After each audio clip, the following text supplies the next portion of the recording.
tema de los intereses y de las ideas, porque se ha escrito mucho sobre eso y aparece como si hubiera un conflicto, y en realidad hay un conflicto, depende del costado con que se lo mire, porque por ejemplo, si uno se pregunta qué es lo que predomina, ¿son ideas que influyen en la opinión pública o son intereses corporativos o intereses de distintos grupos?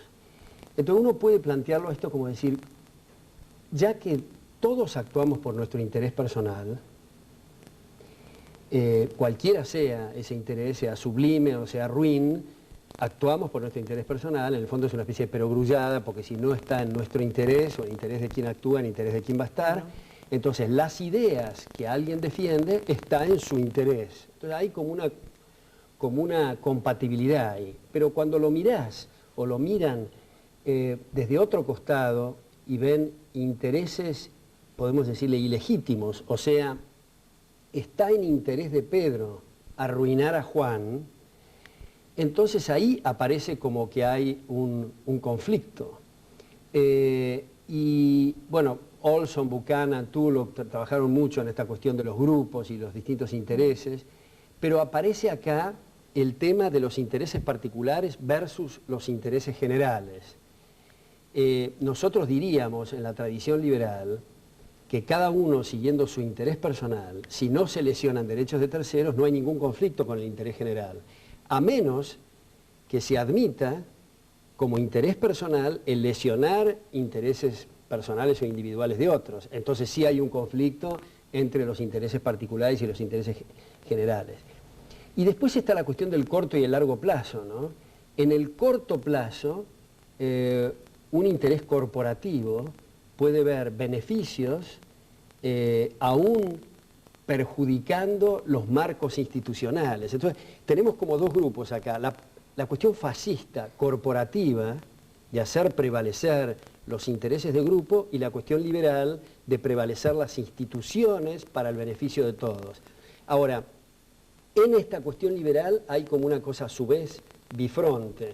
Esto es, el tema de la educación es importante, el tema de los límites al poder vía restricciones constitucionales es importante. Pero también, como se decía anoche en la fundación, también hay cosas que ocurren que no son específicamente de educación o de ideas, sino que son también, al seguir el interés personal, vemos que se van armando cosas como Internet, o se va armando cosas como la mediación, como una respuesta donde no hay justicia, o la seguridad privada. Aparecen cosas que la gente no está teorizando sobre eso, pero que ayudan, ¿no?, a la cuestión de las ideas y de la educación. Se va formando como un orden, ¿no?, natural, más allá, es decir, cuando las instituciones o el no cumplimiento de las normas que rigen las instituciones no logra que la gente pueda vivir de una manera armónica. Yo tengo, con respecto a esto de las ideas y los intereses, me llamó siempre mucho la atención, porque a mí me parece importante cuando la gente manifiesta sus intereses y cumplen los hechos, es decir, actúa, ¿no? Y yo creo que en la acción de la gente están en realidad las ideas que esa gente tiene, no las ideas que muchas veces pregonan, sino que estos dichos, ¿no? Mira lo que yo hago, pero no, qué sé yo, como contradiciendo la acción con lo que la gente ha reflexionado con respecto a una idea. Y a mí me parece que en este sentido nosotros los liberales tenemos a favor nuestro que no tenemos una incompatibilidad entre los hechos, las cosas que hacemos y las ideas que tenemos. Por ejemplo, nosotros decimos que estamos a favor de una sociedad abierta y vamos a arriesgarnos muchas veces en intentar competir con otros en distintos ámbitos de la vida para poder superarlo, para beneficiarnos a nosotros y beneficiando a otros de esa manera, dándoles trabajo, etcétera, etcétera, porque el liberalismo es digamos, un conjunto de ideas que si se ponen en práctica tienden a la armonía. En cambio, otros ámbitos de ideas se basan en el conflicto necesario dentro de la sociedad.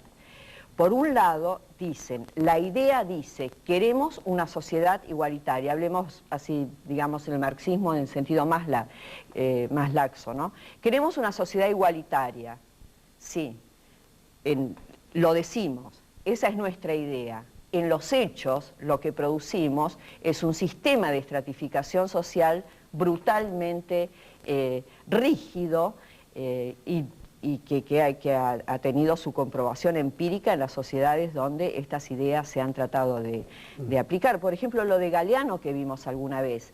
Todo un libro dedicado en contra de la propiedad privada. Y en la segunda página del libro están todos los copyrights que Galeano tiene en todos los países, en Colombia, en Venezuela, en Chile, en Argentina, ¿no es cierto? Es decir, no puede haber tal contradicción entre, me parece a mí, si uno quiere ser una persona algo digna y honesta, tal contradicción entre las ideas y los intereses. Esa idea, perdón, ¿no? A mí me parece muy apropiada, porque primero, digamos, si vamos a hablar de intereses, creo que es pertinente definir qué es un interés, ¿no? Personal. Digo, es solo lo que yo quiero. El interés personal debe ser un interés racional y debe tener en cuenta, para mí, 4 condiciones. La realidad, o sea, que no sea contradictorio con la realidad, que tenga asidero, que es lo que vos mencionabas. Porque si no llegamos, si uno persigue fines que son contradictorios o que no tienen su correlato en la realidad, se autodestruye. Y después tenemos la consecuencia de gente que sigue, por ejemplo, el ideal de libertad rusoniano, donde lo que Rousseau plantea es, bueno, cuando dejen de ser libres, cuando abandonen hasta la libertad de pensar, van a ser verdaderamente libres. Eso es contradictorio. Ahora, Carolina, ¿por qué no elaborás un poco? Porque no te seguí en el punto respecto del interés personal. Porque Mises, por ejemplo, tiene una reflexión y sostiene que todo lo que hacemos es racional, lo cual no quiere decir que sea acertado. Porque si fuera acertado, por ejemplo, diríamos que todo lo que ocurrió hasta hace, suponete, 10 años para atrás en medicina eran todos actos racionales, para no hablar del mago de la tribu. En realidad no era irracional, era, dado los conocimientos de la época, procedía de esa manera, ¿no? Sí. No te entendí, ¿cuál es el tema de ese del En eso coincido con vos, el conocimiento siempre es contextual. Ahora, lo que digo de interés personal, yo lo que digo es que debe tener en cuenta el uso de la razón. O sea, un capricho, satisfacer un capricho, quizás no está en mi interés personal satisfacer un capricho. Quiere decir, si tengo hambre, robar un pedazo de pan. ¿Eso por qué? Porque lo saco de contexto. A ver, espera, deja de lado robar porque ya estás lesionando al vecino, pero si vos decís, yo tengo interés personal en ciertos caprichos, y tenemos todos muchos caprichos, ¿eso por qué decís vos que? Porque puede ser bueno o puede ser malo para la persona, después de haber realizado el acto, decir qué lástima que tuve ese capricho, o sin ser un capricho, qué lástima que me reuní con ustedes hoy, qué lástima una serie de cosas, podés decir después. Pero en realidad el capricho es algo que está dentro del contexto también del interés personal, ¿no? Yo puedo tener caprichos, pero eso no quiere decir que sea legítimo que yo los lleve a cabo, porque tengo que tener en cuenta el contexto, si es bueno para mí en el largo plazo. También si yo amerito, uno solo puede, creo yo, desear legítimamente aquello que puede conseguir con su propio esfuerzo. Eso no quiere decir que logre la colaboración de otros. A ver, lo de legítimo sí lo veo en el sentido de que yo no puedo lesionar el derecho de Carlota, ni de Martín, ni el tuyo, ni el de nadie, pero puedo tener caprichos que no impliquen lesionar derechos de terceros. Porque eso que vos acabas de decir, de ver los intereses personales a largo plazo, bueno, a largo plazo eventualmente estamos todos muertos, o a largo plazo si nosotros lo que queremos es un conocimiento omnímodo, digamos, no lo vamos a tener. Nos equivocamos mucho más de lo que acertamos. Entonces, en ese sentido, no diríamos que nuestros intereses personales, la mayor parte, son ilegítimos. No, exacto. Yo no me refiero a que... Carolina lo que quiere, es decir, discúlpame, no quiero interpretarte, pero lo que querías decir sobre todo es que no se puede maximizar todos los valores simultáneamente. más A mí que me nada... parece que implica un estándar objetivo de racionalidad. Sí, eso. Lo que ella está queriendo Y decir. estoy Estaremos de acuerdo o hablando- no, pero él quiere... A lo que yo me refería es que el fin no puede estar divorciado de los medios. A eso me refiero con capricho.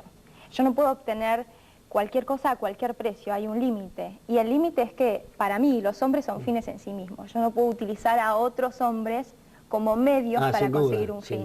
Lo que vos A eso decís me es refiero que- con sin duda, interés personal. sin duda. Y ahí me refiero a capricho. Uno puede tener cualquier capricho, comerse un helado. Bueno, eso no lesiona Claro, por ni eso pone en hacía esa juego la vida diferencia. de otras Por personas. eso hacía esa Pero diferencia, según sí. tu posición, alguien podría decir desde afuera, eso que estás haciendo no es racional. Mientras que tal vez lo que señalaba Alberto, no sé si señalaba eso, era decir, bueno, eso depende de ciertas valoraciones subjetivas que solamente la Exacto. persona Claro. conoce. Ahora, ¿cómo ves vos, Martín? A mí me pareció muy interesante esto que dijo Carlota, porque nosotros en economía tenemos esta figura que se llama la preferencia revelada. Sí. Y lo que entendí que Carlota estaba diciendo es que estamos revelando nuestros intereses y nuestras ideas con nuestra acción independientemente del discurso. Podemos hacer un discurso en una dirección, pero si nuestra preferencia revelada va en otra, esa es la que está marcando realmente nuestras preferencias, nuestro interés y nuestras ideas. ¿Qué ideas tenemos respecto de nuestros intereses, digamos, ¿no? Vamos a ser juzgados por lo que hacemos. Y las cosas que hacemos tienen que ver con nuestras ideas. Por supuesto que hay casos atípicos, es decir, si vos sos, si sos un esquizofrénico y realmente parte de tu conducta no tiene nada que ver con lo que vos pensás, sino que está disociada, entonces en esos casos no. Pero los casos que yo nombré, como por ejemplo la Realpolitik en el caso de los regímenes comunistas, o el caso del intelectual de izquierda, en ese caso, vos podés presuponer qué es lo que él realmente piensa, que es distinto a lo que él enuncia que piensa, porque en su accionar, él está protegiendo su propiedad privada. Claro. Y al proteger su propiedad privada, él debe pensar que es importante, porque si no tiene que nada más que donárselo a la Casa de las Américas en Cuba y se terminó. Es Y el decir, ejemplo que diste de la igualdad y la nomenclatura... y la me parece que es muy nomenclatura, es ilustrativo. decir, la nueva clase, Sí. es decir, el marxismo quiso imponer una sociedad sin clases, e impuso, como lo señaló tan tempranamente Gilas, una nueva clase social, una clase social alta, con todo tipo de beneficios y todo un sector que estaba sojuzgado a las directivas que venían desde la nomenclatura. Sí. Y la nomenclatura era tan poderosa que inclusive envejecía, es decir, se acercaba a lo que decíamos ayer con respecto a la monarquía, es decir, si vos tenés tal poder, tu poder es tan grande, ¿quién lo va a limitar en el tiempo?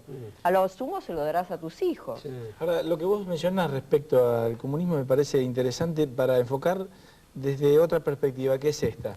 ¿Qué es lo que motiva a la gente? ¿Las ideas o los intereses? ¿Qué es lo que la motiva a actuar? Y tal vez, para afinar un poco más la discusión, quería plantear esta discusión con otra definición, tal vez. Si no, podemos hacer una definición entre motivaciones extrínsecas e intrínsecas, siendo extrínsecas aquellas en las cuales vos actuás porque recibís algo de otros, ¿no es cierto? Mientras que hay ciertas motivaciones intrínsecas que simplemente son una satisfacción personal sin recibir nada de nadie, ¿no es cierto? Es decir, mucha gente, por ejemplo, que se inmola, por ejemplo, un kamikaze, ¿qué recibe? No recibe, está motivado por una motivación claramente, llámala así, espiritual, interna. Pero le ¿no es prometen cierto? 70 uríes Pero después, Martín, la salvación. en esa clasificación... ¿Vale no la es- pena hacer eso? Pero no digo, sé. en esa clasificación no estamos siempre refiriendo a una cuestión intrínseca, porque en última instancia vos estás valorando el kamikaze o el individuo que está enamorado en una conversación o en una transacción comercial, todas estas cosas, estás recibiendo, Sí, sí. estás apreciando. Pero son distintas en este sentido. Por ejemplo, lo voy a decir, tal vez va a ser más comprensible si hago referencia a un problema práctico que aparece, por ejemplo, en las empresas. ¿Cómo motivás a la gente? ¿Desde el punto de vista, llámalo así, intrínseco espiritual o desde el punto de vista remunerativo material? Es decir, le das a la gente un mayor sueldo, un porcentaje sobre las ventas o sobre las ganancias, o le das esa el agradecimiento por haber hecho un buen trabajo, es la sensación de que es reconocido, es como distinto tipo de remuneración, ¿no es cierto? Pero en cualquier caso, internamente... Siempre estás remunerando a la persona, digamos, claro, compensando a la persona. Claro. Pero aparecen como distintas cosas en el sentido de que en uno hay como una remuneración material, mientras que la otra está dirigida como a una sensación claramente espiritual del individuo. ¿Y dónde ves que se bifurca la cuestión de intereses y ideas ahí que vos empezaste elaborando? No, simplemente que tal vez esta compensación o remuneración espiritual, para llamarla así, está como más vinculada a ideas que a lo que podríamos llamar intereses. Y hacía referencia a lo de Carlota respecto al comunismo, porque el comunismo, con todos esos problemas que Carlota señalaba, llamaba a la gente a estar motivada solamente por lo espiritual, si querés, por las ideas. Y le decía al trabajador, me acuerdo del ejemplo de ese famoso trabajador stajanovista, de Stajanov, sí, ¿no? Que era el que superaba todos los récords de producción, motivado nada más que en construir el socialismo. Sí, pero si no tenés sótanos donde se tortura al mismo tiempo y donde se mete preso al que se anima a decir pip contra el régimen, esa motivación no funciona. Porque... No solo eso, porque tampoco funciona cuando el Stajanov al final se da cuenta de que él se está matando y cobra lo mismo que el de al lado que trabaja a la mitad. Exactamente. Pero yo discrepo, porque para mí en última instancia todas son ideas. En el sentido, si actúa es porque tiene un propósito, una meta. Las metas están en función de lo que yo deseo. Lo que yo deseo está en función de lo que yo valoro. Y lo que valoro en última instancia depende de una filosofía. Ese trabajador o ese kamikaze se mata porque cree que su vida no tiene valor y que se debe a una causa, llámese la grandeza del Estado X, sí, llámese el bien común.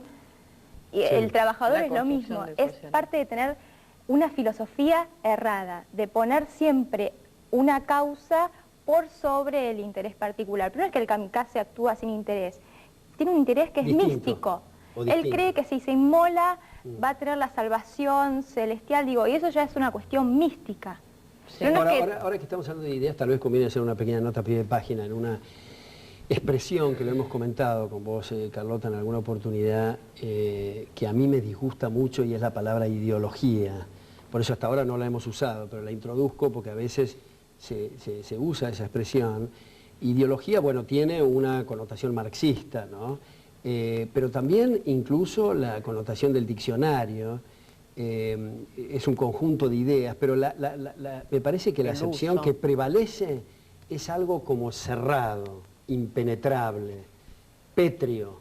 Yo una vez escribí un artículo que se llamaba El liberalismo como anti-ideología, para mostrar que lo que estamos tratando de hacer y de elaborar dentro del liberalismo está siempre en tránsito, siempre en ebullición, siempre recibe alimento exterior. Entonces, cuando se dice las ideologías como sinónimo de ideas, yo creo que es un error porque tiene otra connotación, esa nota a pie de página. Y epistemológicamente, además, nosotros reconocemos a los autores que no dan por terminado el conocimiento científico en un momento, sino que están siempre abiertos a nuevas refutaciones, a corroboraciones continuamente. Sí, eso es verdad. Claro. Ahora, si bien estoy de acuerdo con esto, que en última instancia, obviamente todos son ideas, pero si tomamos ese punto de vista no avanzamos demasiado en lo que queremos entender si hay distinto tipo de motivaciones en la gente. Entonces planteo la misma pregunta anterior, no ya relacionada a este tema en las empresas y que tiene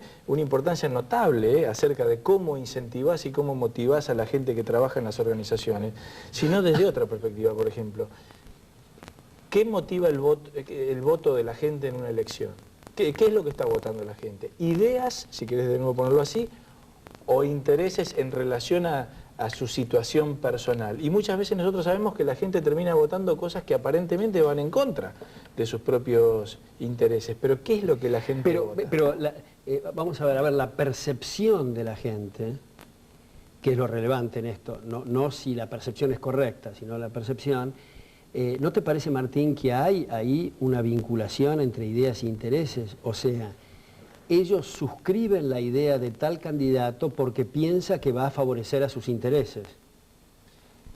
Siempre es así, siempre entonces hay un interés personal. Digo, yo toda la gente que vota piensa que con esa persona le va a ir mejor a sí mismo. En algunas cosas seguro, es decir, quien vota, por ejemplo, a un líder populista latinoamericano, que dice que va a terminar con las relaciones digamos, de subordinación a los Estados Unidos, y la persona que lo vota es una persona que cree que todos los males que padecemos se originan en Norteamérica, va a votar eso. Sí. Es decir, porque el problema es hasta qué punto también la formación tuya te permite. Yo tuve un caso de un cerrajero en Alemania que mientras me arreglaba una cerradura me decía por qué no iba a votar a la socialdemocracia, porque las ideas de la socialdemocracia llevaban a un aumento de la inflación.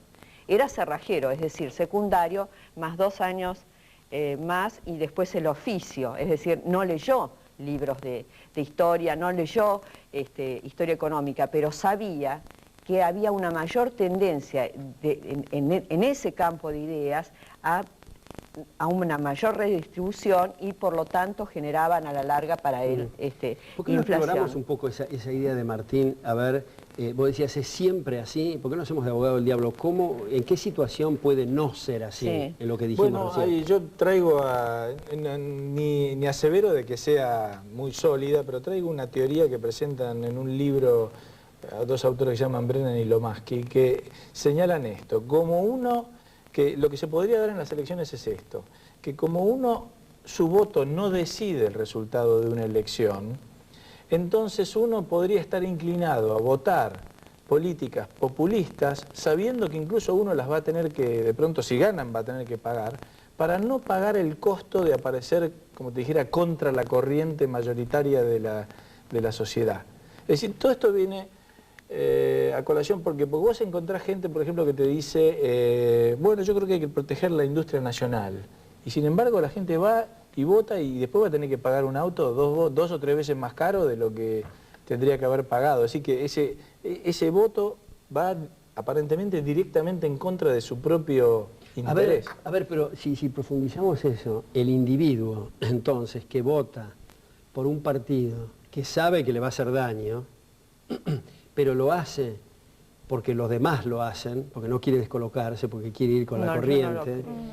Suponete que haya un individuo así, él está dando prelación en sus ideas a lo que opinan los demás, y está dándole prelación a sus intereses, sus intereses son hacer y pensar, que es el fenómeno de masificación, hacer y pensar lo que hacen y piensan los demás. Sí. O sea, tiene el ranking, su interés 1 y su idea 1 es esa, aún sabiendo, y eso se da mucho en la moda, y cosas que por ahí una persona piensa, esto es ridículo, pero en realidad lo uso porque todos los demás lo usan.